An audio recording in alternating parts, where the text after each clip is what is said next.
హిందూ సంప్రదాయ ప్రకారం పెళ్ళిళ్ళు జరుగుతాయి కదా, ఎన్నో వేదమంత్రాల మధ్య పెళ్ళిళ్ళు జరుగుతున్నాయి. అలాగే తాళి కట్టేటప్పుడు ఎన్నో ప్రమాణాలు చేయించి తాళి కట్టిస్తారు, 7 అడుగులు ఏపిస్తారు, అలాగే కన్యాదానం చేయిస్తారు. ఈ అన్నిటికీ కట్టుబడి ఎంతమంది ఉంటున్నారు? వీటన్నిటికీ గౌరవం అనేది ఇస్తున్నారా?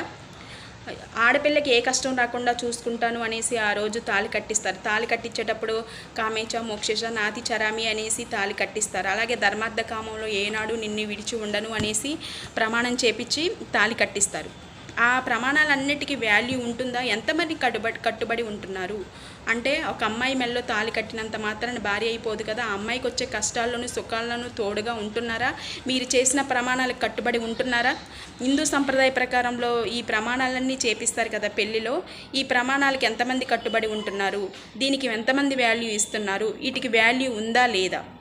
వాల్యూ ఉంటే ఎందుకు ఇంతమంది విడాకులు తీసుకోవడం, కొట్టుకోవడం, తిట్టుకోవడం, వివాహం విషయంలో